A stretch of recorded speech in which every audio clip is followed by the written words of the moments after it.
Jadi Kabinet 2009 harus bernama Kabinet Kedaulatan Pangan. Itulah masyarakat madani, itulah masyarakat madaniyah. Jadi Islam yang kita terapkan dengan syariatnya, saya setuju, syariat Islam yang kita terapkan adalah syariat Islam madaniyah. Gitu loh. Yaitu bercocok tanam, berhubungan satu sama lain antara orang Yahudi, orang animis, orang Kristen, Nasrani, orang Buddha, orang Hindu, orang Islam, berhubungan berkomitmen, berdebat, terus bikin keputusan sampai menjadi Piagam Madinah 47 pasal itu dan seterusnya. Itulah syariat Islam. Kalau sholat itu tidak boleh diambil alih oleh negara. Sholat itu perintah Tuhan. Nabi pun tidak berhak memerintahkan sholat kepada siapapun saja. Itu teman sekalian. Jadi jangan diambil alih. Jangan terus negara mewajibkan Anda sholat. Gusti Allah kayak apa awakmu ini? Kan begitu. Itu haknya Tuhan. Take it or leave it. Kan begitu. Itu haknya Tuhan. Saya tidak mau disuruh siapapun untuk sholat kecuali Allah. Even Nabi Muhammad tidak mau saya. Kalau Nabi Muhammad nunkon dikongkon Gusti Allah itu dia ngasih tahu bahwa saya disuruh. Nah, saya sholat.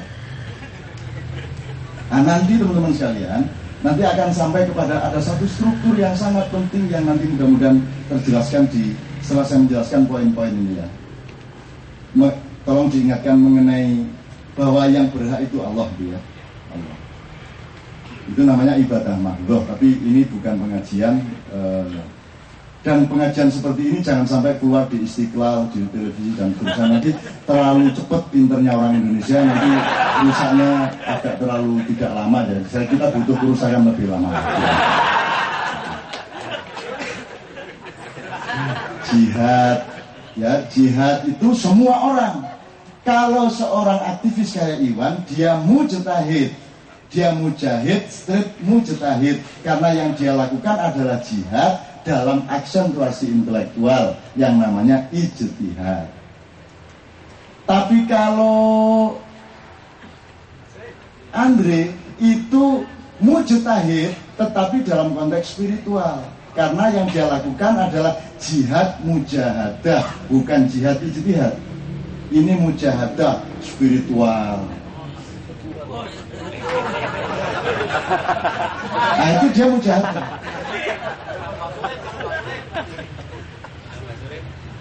Kalau Mbah Surit itu enggak, Mbah Surit itu adalah makhluk yang sudah oleh Allah tidak bisa ditempatkan dimanapun. Artinya dia bisa bertempat dimanapun karena dia sudah tingkatkan frekuensi.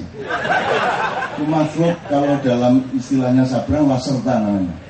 Dia seharusnya tidak hidup di tim tapi di bawah tanah 400 meter.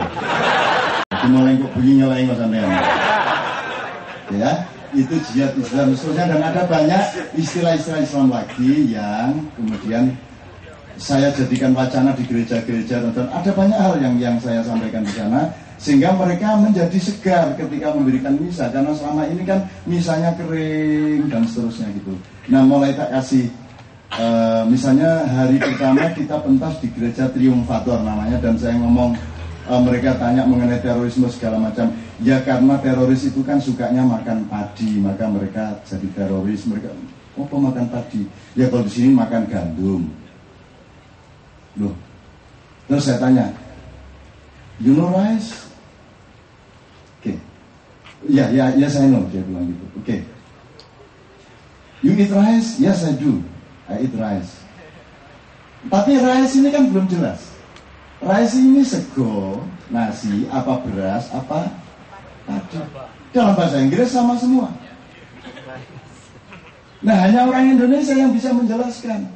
Kalau kamu menjalankan agama, tolong padinya ditutuse, dimasukkan ke hiler apa pabrik untuk jadi beras. Setelah jadi beras, dipususi, diliwet, baru badoken.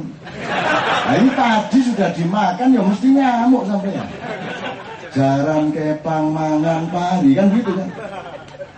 Nah, jadi agama, ilmu atau apapun itu mesti ditutu, mesti diijeti hati, dimujahadai. Jangan dimakan sebagai padi, difikirin, ya dicari bener lah, secara ilmiah gitu lah, dicari bener. Terus ada lagi di gereja lain saya bilang gini loh, ada kata-kata mutiara, cintailah istrimu dan hormatilah istri tetanggamu. Jangan dibalik, cintailah istri tetanggamu, hormatilah istrimu. Rusak kan dunia kan? What is the relation between this and the religion? Loh ya, agama itu kadang-kadang mudah memahami kalau kita ibaratkan istri. Agama itu seperti istri, jadi kamu punya istri sendiri, saya punya istri sendiri, dan ada beberapa persyaratan di dalam pergaulan sosial. Saya tidak perlu tahu berapa ukuran BH istrimu, betul enggak? Itu nggak usah dirunding, nggak usah ada dialog antar pemakai BH, ya nggak usah. Nggak perlu, jadi dialog antar agama itu tidak perlu. Dialog budaya, dialog ekonomi, dialog sosial antar pemeluk agama sangat perlu. Tapi kalau dialog teologi tidak perlu, sudah biarin aja dia Kristen, biarin dia Buddha, biarin dia Islam, biarin. Itu istri masing-masing dan tidak perlu dipertandingkan istri siapa yang pantatnya lebih besar. Kan begitu kan?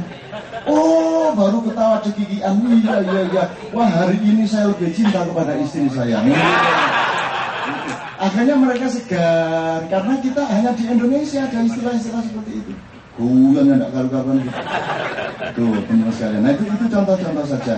Nah, pada suatu hari setelah Kiai Kanjeng pulang, saya ke Berlin sama Novia. Saya via dengan pekerjaannya sendiri, saya datang ke kuburan-kuburan. Salah satu yang saya datangi kuburan Raja Prusia.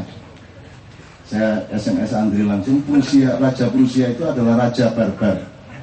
Ya, raja masyarakat barbar. Saya kepingin tahu kuburannya, ternyata kuburannya di belakang Masjid Turki.